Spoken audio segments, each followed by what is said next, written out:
It's Meg Sharp, personal trainer from the Cambridge Group of Clubs, and I'm back today with another series of back-to-backs. If you saw them last week, you know that back-to-backs are pairs of exercises that I've carefully selected because they complement each other mechanically. You can use each back-to-back as a quick body break, a way of getting up, away from your desk, waking things up, standing up nice, straight and tall, getting moving, or you can string the whole series together. We've got 5 again today for an effective full body workout. Ready to go? Back to back, number 1. I'm going to start today with a banded deadlift. So my deadlift is designed to strengthen through my hips, through my glutes, my core, and also through my back. But I do want to be careful to position myself so that there's no undue strain on my low back and that I get everything firing in a nice long line. So I'm going to start by standing nice and tall, drawing the shoulders down and back, gentle brace through the abdomen. I'm going to flex my glutes to begin with and just practice that final key movement of drawing my ribs and my hips together and really extending the hips all the way through the movement at the end. So right here, right where I go from the bum being back a little bit of a stretch through the hamstring, engaging through the glutes, coming up and through nice open straight chest without arching through the low back. Ready in this position, I'm grounding my feet, spreading my toes out, nice and solid. I should mention you can do this in your shoes or without. I'm working without shoes today because as we go, I'm going to work a little bit more on my ankle and foot stability. The deadlift, the movement begins with the hips going back and hinging. So down I go, nice and strong, braced through the core. I drop to the bottom of my movement, gentle stretch through the hamstring here. And then as I come up and out of the movement, I'm going to push my feet into the ground, keep engaging those shoulders down and back, and push the hips all the way up and through. There's 1 rep. You ready? Let's do 20 of them. Down and push up. 1. Nice, strong, deep breath as we come up. 2, helps to brace and finish that move. 3, keeping the shoulders down and back. 4, nice and long through the neck. Up we go. Swing the hips or extend the hips all the way through, controlled and engaged, right through to the top. There's 7. Deep breath in. 8, shoulders down and back, long through the neck. 9, abs and glutes focused. And 10, halfway there. We're going to go 10 more, 10, and then move on to our second in the pair. And last 8, again, keep those shoulders down and back, chest a little bit open. You notice tiny bend in the knees here, just because I do have quite tight hamstrings. Bending the knees a little bit helps me get a bit more depth. Lean that chest a little further forward and really fully flex and extend the hips. 2 more to go. And last 1. So I'm going to take the band away. I'm going to complement this exercise, continuing to work on keeping that chest open and back engaged without working the lats too hard. I don't want to tire them out. I also want to reinforce that hip extension. So I'm in a kneeling position with the hips pulled right through, gentle flexion with the glutes, a little bit of tension through the abdomen. And I'm going to go into my pull apart from a kneeling position. So again, establish that nice strong glute and hip position, drop the hands and shoulders a little bit, and I initiate the movement with the shoulders first and the shoulders at the end. So pull the shoulders down and back and hold. There's 1. And with this movement, with this banded movement, you'll notice I'm not working quite as quickly. That little isometric hold at the back right there, 3, 2, 1, is really key. I want to ensure I'm starting the movement with the shoulders, and then at the very end, I'm thinking of sinking the shoulders down and back, down and back, down and back, getting a little extra muscle activation through there. And so because of the slower pace, I'm going to do 10 of these. Again, nice deep breath in, swing the hips under so they're fully extended, abs engaged, glutes engaged. 3 more to go. Long through the chest. Long through the neck. Open up the chest. We'll go one more. And there's the end of the pair. So ideally, you're going to repeat these now 3, 4, or 5 sets all the way through. Deadlift, pull apart, back and forth. And then your body break is either done or you're going to move on. Back to back number 2. We did a one-legged squat last week. I'd like to do it again, but this time we're going to use the chair. So using the chair facilitates a little bit more balance. For some of us, it's going to help us get a little bit more depth. It also helps you lean back a little bit more into the movement, so it can become a bit more hip dominant. Take it out of the knee for those of you that have any challenges with the knee, and you gently use your hands to help you with that patellar tracking to ensure that knee tracks in line with the toe. So I'm going to, as always, I love to start with my one-legged work. I start with my weaker leg as my left. I'm using the chair gently for balance, and then down I come. And push back up. There's one. So nice, strong, one-legged squat. I'm using the chair to allow myself to sink back a little bit more into the movement. Nice and strong through the glute. This does take the brunt out of the knee a little bit. Still standing nice and tall. Good depth here. We're going to go 4 more. 4. Initiating the movement with the hips. Not bending the knee, but the hips go first. 3. And 2, and last one. Terrific. I should mention that I'm really using that leg to push myself up and through. I'm just simply using the chair to help me guide the muscle movement a little bit. I'm not using the chair to help me push out of the depth, but counting on my leg to do all that work. There's 3. And number 4, again, chest nice and tall. 5, knee tracking nicely in line with the toe. 6, initiate the movement with the hip going back first. And 2 more to go on this side. And one last time. Bring it back up. Terrific. From there, we're going to take this band again. Again, I'm going to loop it around my feet, but this time I'm going to go into a banded row. So band goes under the balls of my feet. I'm going to grasp onto it, palms facing in. I'm going to take a moment to ensure that my back's in a nice, strong position. I'm looking at trying to get my chest parallel to the ground, my torso parallel to the ground, and ensure that as I bend forward and I draw those shoulders down and back, I've got a nice, strong brace so that there's not undue tension going into my low back. Nice deep breath. As always with our back work, initiating the movement with the shoulders, and pull up and hold. There's 1 and 2. Shoulders down and back. 3. Neck is nice and long. 4 and 5. Open up that chest. Keep the shoulders down and away from the ears. There's 6. 7. Again, small pause at the top, making sure I've got lots of energy through that back of the shoulders into the rhomboids, mid-back, a little bit through the lats. And again, as always, gentle tension through that abdominal to ensure there's no heat going into the low back. Feel free to think about tucking your tail under just a little bit if that back does feel like it's starting to get a little bit too tense. Okay, nice and long through the neck, breathe. Let's do another 5, 5, and 4, 3, 2, and last 1. Relax that down.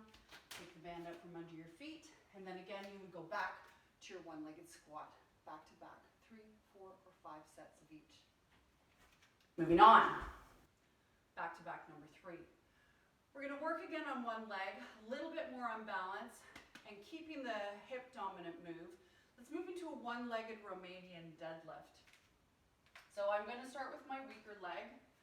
This is a hip hinge movement, lots of abdominal control, nice and open through the chest.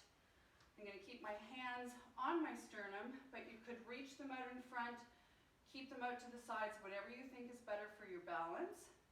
And what we're going to do is tip forward, imagining that I've got a spit running through my hips, or I sometimes tell my clients there's those little wooden birds that they have in the garden that tip forward and back and forward and back. So it really is a tipping movement where I'm trying to make a nice straight line and then push myself back up. And here I go again. And bring yourself back up nice and strong. So tip forward, drive through the heel using that leg for balance, that foot and ankle nicely balanced and grounded on the floor. And really that entire torso is moving from the hip in a nice straight line. I've got 3 more to go here. Come back up, extend fully through the hips, strong through the abdominal. 2, and last 1. Perfect. Let's do the same thing on the other side. Ground that foot, spread the toes. Nice good balance between the ball of the foot and the heel. Find a spot to focus on to help you balance. And bending from the hip and extending all the way forward. 1 and 2. And again, nice straight line from the top of the head all the way down to the tailbone. Good, strong hip extension at the top. Flex through that glute. Wake it up, and we want to make sure that that glute is really the predominant mover on this. 5 more to go here. I've got to focus on my spot because I seem to be losing my balance. Focusing on a spot in front of me and focusing on keeping the abdominals engaged definitely helps me. Of course, also if you did put a pair of shoes on, it would make the balance in this one a little bit easier. Great. So we're back to back with that one. I'm going to come down into a kneeling position. I've got another band in front of me, and I'm going to go down into a hinged pull down. So this is really great. Triceps, lats, back of the shoulders, and your abdominals. I'm going to hinge my torso forward a little bit, draw those shoulders down and back. Nice deep breath in, and as I exhale, I'm going to pull the hands down towards my hips and hold for a moment. And again, nice deep breath in and pull down. Excellent. So again, right through the back of the shoulders, waking up all those muscles through the back and all around that spine, that thoracic spine that tend to get a little bit too rounded. And as those shoulders drop down and back, I'm careful that there isn't undue tension in that low back. So I can activate the glutes a little bit, fire your butt, and ensure that the abs are firing as well. Nice deep breath and pull down. Excellent. So we'll do another 4 here. 4. Deep breath in, pull down. 3. Last 2. And last 1. So once again, ladies and gentlemen, 3, 4, or 5 sets of those back to back, your one-legged Romanian deadlift and your inclined pull down. Let's move into calves and a little bit of core work. So I'm going to use my chair for balance again. We are just going to go into a simple one-legged calf raise. I'm going to center the foot between my 2 hands. I'm going to focus on, again, nice and tall. I'm going to ask my calf to lift my entire body weight and the top of my head up towards the ceiling. Come up, quick pause, nice and controlled, lower down. 2. Control on the way down. 3. Right up onto the ball of the foot. 4. And back down. 5. If you want to work on the eccentric, the lengthening of the calf, which is so good, you do this on a little platform and then work the lowering aspect of the calf as well. So we'll go 3 more here and then switch. 3, 2. I am keeping the knee extended to get right into that gastrocs. And switch sides. Position the other foot. Spread the toes a little. Ball of the foot. Nice, straight and tall. Up we go. 1. So I'm not pushing into the chair at all. My foot and my calf are doing all the work lifting me up. But the chair does help me with balance. It is really difficult to get that height up onto the ball of the foot without a little something to lean on. So in order to encourage that calf to fully flex, I'm using the chair for some balance. 3, top of the head to the ceiling. 2, and last 1. Okay, now we're gonna go right down onto the floor. So I'm going down onto the floor into a straight arm plank, and we're gonna rock some toe touches with that. So down we go, hands right under the shoulders, nice, strong, and braced. I'm gonna keep my torso and my hips perfectly still, and then I'm gonna reach the toe out a couple of feet on either side. 2 and 3, nice strong breaths. 4, keep the hips and pelvis still. 5, strong rib to hip connection. 6, 7, keep the shoulders down away from the ears, neck nice and long. 8, 9, 10, strong breath. 11, let's go to 20, 12, 13, 14, 15, strong shoulders. 16, 17, still through the pelvis, strong abdominal. 19 and 20. Awesome. Take a quick break. And again, back to back. 3, 4, or 5 sets. Calves, plank, calves, plank, calves, plank. Last one. Back to back number 5. Gonna stay down on the floor for this one. Gonna flip over and go into a hip bridge. Now we did this one last week. My hip bridge this week is with one leg stable against the chest to work on that one-legged hip drive. But I would like you to do one warm-up set just to make sure the hips are engaged, the glutes are engaged, the pelvis understands what's nice and even. So we'll start simply by driving the hips up, knees reaching nice and strong, right over the toes, nice deep breath in, up and brace. Remember with your hip bridge, it's all about the glutes and trying to minimize the contribution of the hamstrings and ensure that that low back doesn't fire. We use the abdominals and the glutes to protect that low back, that lumbar spine. Up, good. And also I do like, if you think about pressing the back of your head gently down on the mat as well, and drawing those shoulders up and back so you've got a nice open chest. Again, especially when you're using this as a break from sitting in your chair for too long, it's really good to get that openness. Okay, so here we go. We're gonna hug one knee into the chest. You can either hug it in here, you can hug it in from there, whatever you feel more comfortable with. We're gonna stabilize this side, draw those shoulders down and back, draw the elbows in, so I've still got that nice open chest. And now I'm thinking about reaching that knee over the left toe and keeping those hips perfectly parallel and stable so the hips drive straight up towards the ceiling. Here we go. 1, nice deep breath in. 2, good. So I'm a little wobbly on this one. 3, 4, which is why it's such a good one to do, right?